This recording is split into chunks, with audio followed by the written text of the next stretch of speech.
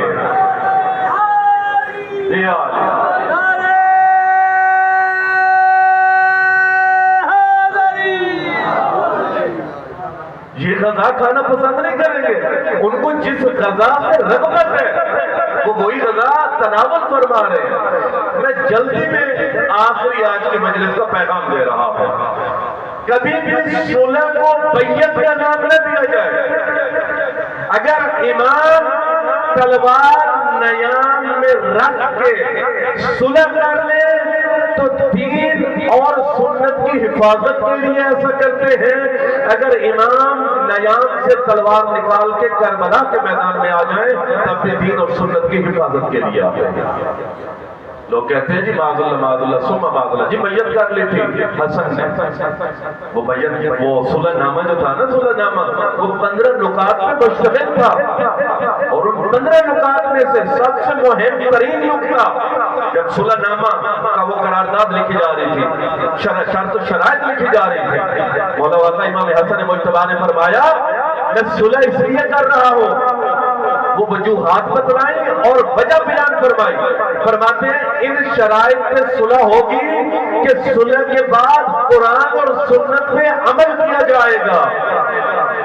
اس کا مطلب کیا ہے؟ اس کا مطلب یہ قرآن و سنت پہ عمل نہیں کیا جا رہا تھا۔ اگر قرآن و سنت پہ عمل کیا جا رہا ہوتا تو کبھی بھی صلح نامے پہ حسن نہ لکھتے کہ قرآن و سنت پہ عمل ہوگا۔ حسن مولا نے فرمایا جو میرے بابا علی کو سب و شتم کیا جاتا ہے، جو گالیاں دی جاتی ہیں، جو محراب مسجد میں مفتیوں کو پیسہ دے کر پھپوایا جاتا ہے میرے بابا علی کے خلاف، گالیاں دلوائی جاتی ہیں، ان کو روکا جائے گا، شیعوں کو جو قید کیا گیا ہے ان کو آزاد کیا جائے گا۔